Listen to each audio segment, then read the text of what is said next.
నా పేరు కందుకూరి దేవదాసు. నేను హెచ్జిపిఏటి హన్మకొండ ఎస్టీఓ జనరల్ సెక్రటరీగా పనిచేస్తున్నాను.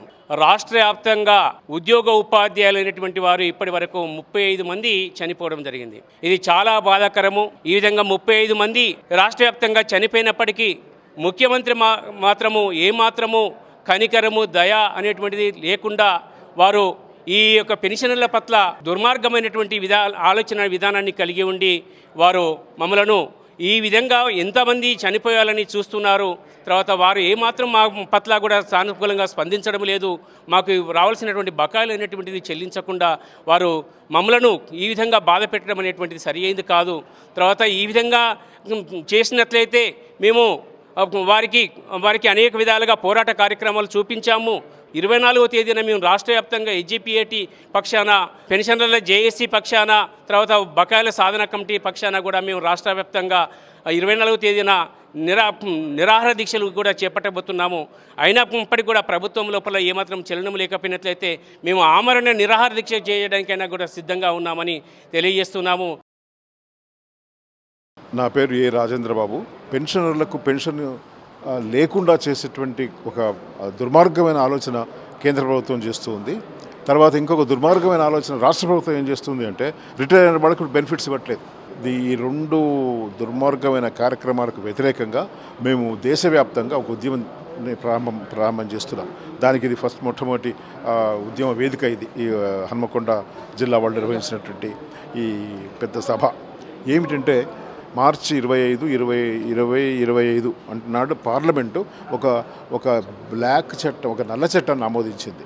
అదేమిటంటే పెన్షన్ ఇప్పుడు రాబోయేటువంటి కాలంలో పిఆర్సీ యొక్క ప్రయోజనాలు 1/1/2026 కంటే ముందు రిటైర్ అయిన వాళ్ళకు వర్తించవు అనేటువంటి ఒక అశనపాతం లాగా వచ్చింది. అది దానివల్ల మేము ఇక నో పెన్షన్ అన్నట్టే. అది పిఆర్సీ యొక్క రికమెండేషన్స్ ఏమి వర్తించవు అనేటువంటి ఒక దుర్మార్గమైన ఆలోచన చేస్తుంది ప్రభుత్వం. దాన్ని వ్యతిరేకంగా దాన్ని ఎట్లాగైనా సరే కాపాడుకోవాలని చెప్పేసి మేము జనజాగరణ ఉద్యమాన్ని ప్రారంభం చేస్తున్నాం దేశవ్యాప్తంగా. నా పేరు M V Narasimharao, state government pensioner association general secretary. ఈ ప్రభుత్వము ఒక దొంగచాటున చట్టం చేసింది. ఆ దొంగచాటు చట్టం ఏంటంటే ఇప్పుడు పిఆర్సీ ఉండదు. ఈ 26 ఇప్పుడు డిసెంబర్ 31 లోపట రిటైర్ అయినాం కదా, మాకు పిఆర్సీ ఉండదు, డిఏలు ఉండయి. జనవరి 1 26 తర్వాత రిటైర్ అయిన వాళ్ళకు వాళ్ళకి అన్ని పిఆర్సీలు ఉంటాయి.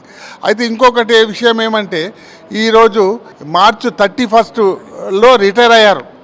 24 మార్చి 31 అది అప్పుడు రిటైర్ అయిన వాళ్ళకు ఈ రోజు దాకా కూడా 22 సంవత్సరాలు 1 నెల అవుతుంది, 25 నెలలు అవుతుంది కదా. ఎటువంటి బెనిఫిట్స్ జీపీఎఫ్ మేము దాచుకుంది, ఇన్సూరెన్స్ మేము దాచుకుంది, commutation of leave, surrender leave మేము దాచుకుంది. అవి కూడా ప్రభుత్వం ఇస్తలేదు. దాచుకున్న డబ్బులు మేము మా పైసలు దాచుకున్నా మేము ఇవ్వడం లేదు. కాబట్టి ఈ విధంగా ప్రభుత్వం చేస్తుంది. కాబట్టి ఆ విధంగా దీన్ని వ్యతిరేకిస్తూ ఈ లాస్ట్ నవంబర్ 17 లోపల మనము మహాధర్నా చేశాము. ఆ ధర్నాలో మనం సక్సెస్ అయ్యాం.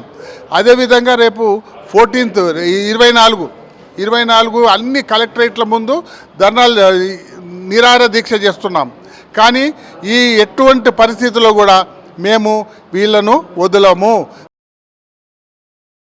ఆనాడు ఎన్నికల ముందు హామీలలో భాగంగా ప్రజల జీవించే హక్కును కాపాడుతానన్నారు. ఇవాళ వరకు 37 మంది వాళ్ళ ప్రాణాలను కోల్పోవడం జరిగింది. రిటైర్ అయిన తర్వాత అనారోగ్య కారణాల వల్ల ఆర్థిక ఇబ్బందులను ఎదుర్కొంటూ కనీసం హెల్త్ కార్డు లాంటివి ఉపయోగించుకునే అవకాశం కూడా లేకపోవడం వల్ల ఒక 37 మంది వరకు చనిపోయారు. ఇంకా ఎంతమంది చనిపోతారో ఇవన్నీ వచ్చేలోపు తెలియని పరిస్థితి ఉంది.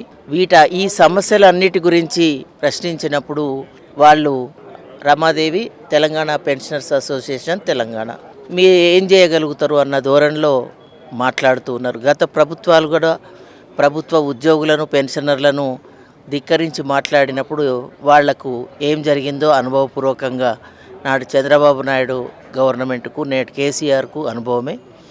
ఇవాళ రేవంత్ రెడ్డి గారు కూడా అదే బాటలో ప్రయాణిస్తే రేపు ఆయనకు కూడా అదే పద్ధతిలో అనుభవంలోకి వస్తుందనే విషయం తెలియజేయాల్సిన అవసరం ఉందని మేము అనుకుంటున్నాం. అదే సభాముఖంగా కూడా వ్యక్తం కావడం జరిగింది.